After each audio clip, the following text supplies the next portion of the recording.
Hi everyone, welcome back. I hope you all are doing great. I'm doing okay. In the comments, I was asked what I would do with my small pieces of paper from the scrap packs that I picked up from Walmart a while back, and I'm going to share with you some of those things that I would do. Primarily, I would use them for small die cutting, and I pulled out my Gemini Mini, and here are the pieces just in case you're wondering the size. Let's see. They are roughly 2 by 3. Yep, so 2 by 3 or 3 by 2. And so what I would do with them is I would go through my smaller dies and just run them, cut them out on that if they would fit. So these are some of the things that I've just recently did just to do a little bit of prep work for the video. Now I do not really like die cutting as much as I thought I would when I first started crafting. But whenever I do need to die cut, I try to cut everything out. I'll go through everything and look for things to cut out and use versus just pulling out one die and cutting it out. Because I'm like, okay, if I'm going to cut out some dies, it's going to be a die cutting day. And that way I can have some things stored up, even if it's just the same thing. Just because it's easier than pulling the machine out, putting it up, pulling the machine out, putting it up. So I'm going to just run a few through with you, and we'll make something at the very end. I'll show you what I've made at the very end. So I have like this little cloud die, and I have this paper. So even though it's a scrap sheet of paper, I still want to maximize. I know. I still want to maximize my ability to use all the paper up at one time, right? So here we go. I don't know. I would recommend if you want to do this, you can use it on a bigger machine with flatter plates. You can kind of lay them all out, especially if you have a magnetic plate. You can just lay them out. You don't have to worry about it being shuffled around. With me, I do have to worry about that because this plate is been used and loved, I suppose. So when you have a plate like that, you have to kind of sometimes worry about it not going through and or it's shifting. But this is how, yeah, it shifted just a little bit, but this is how the clouds look. And even though this cloud shifted some, I could always just put another cloud like right here, and you cover it up so you don't even see the boo-boo. And in this instance, I could run it back through or just kind of hope that it was enough pressure to kind of pull apart or cut. And I'll do that at a later time. So then I really like the shiny papers that come in here, but it's a scrap pack, so you get what you get. You don't have that luxury to not get, you can't say, oh, I want a lot of shiny paper. If you want a lot of shiny paper, then you have to buy shiny paper. So we're going to do this die right here. And see, we have extra room, so we probably could fold this over, but I'm just going to run it through this one time, and then if it fits, we'll run it through again. So here it looks right there. So we got two out. Now, if you've been die cutting, you could use your brush, but I don't have mine at the desk with me because I'm always super prepared, right? No, I've been attempting to make things function a lot better for me, and I moved it and I haven't brought it back over here. So this is how they look. Of course, most of the time, I would have to say that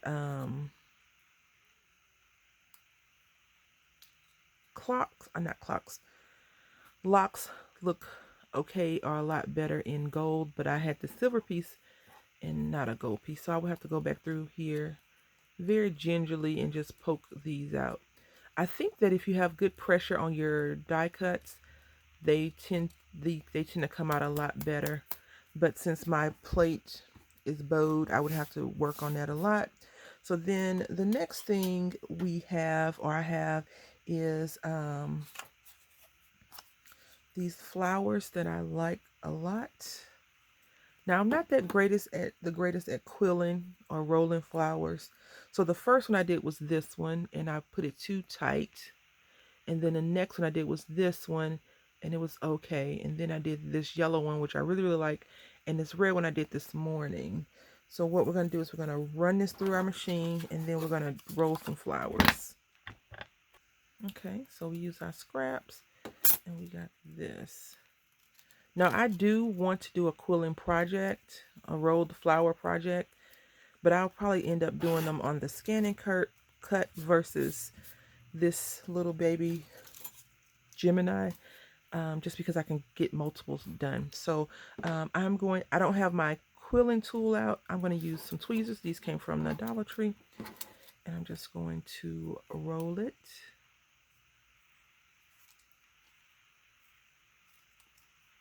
I really think whoever created this, I'm quite sure quilling has been around for a long, long time.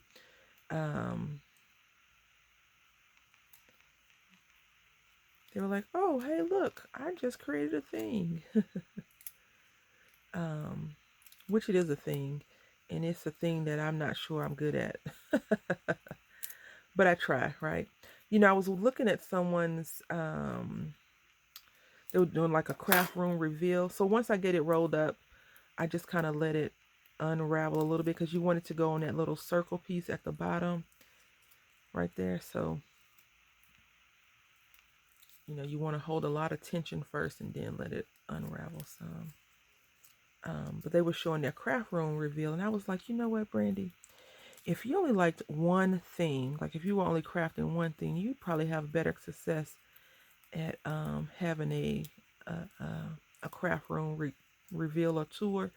But because I like paper crafting, yarn, jewelry making, fabric, it's not always, and I don't have a room for everything. Like I have one space. Now, before I had a family, I probably could have took the whole house up and created the beautiful oasis of a getaway, right? Because I was single, but now I have peoples that live with me that I call family, so I can't just be extra selfish and take that away from them. So we're going to do this one. I think we'll try this one a little bit looser. And I know a lot of times people, I think the larger quilling things, people put glue around so they don't come apart, but I think that's plenty for that little tiny quill. So yeah, and I am calling it towards me versus away. I don't know if that makes a difference. I would hope not. And these little things are coming off, which is okay with me. I remember when I first did that little pack reveal, and I was like, I'm going to throw this away, and someone had put, don't throw them away, but it was already too late. Like, I had made the video a couple of months before I had got a chance to rewatch it and release it.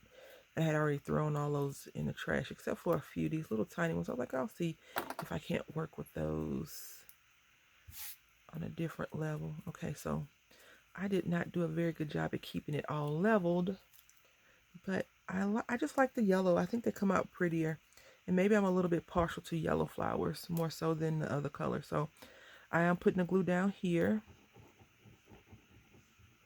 and I'm being very, very generous with the glue versus no generosity. All right, and I'm just going to apply a little bit of pressure right there. And I think I'm just going to share with you what I've made. So I have a Christmas word die, and I have a few more, but I didn't bring them when I started this project a few days ago. I've been recording this like 3 times now, 3 or 4 times, and I wasn't happy with the results of that. So here we go. This is how they look. They all look different, even though it's the same die, same paper. It's just how tightly coiled you make them or not.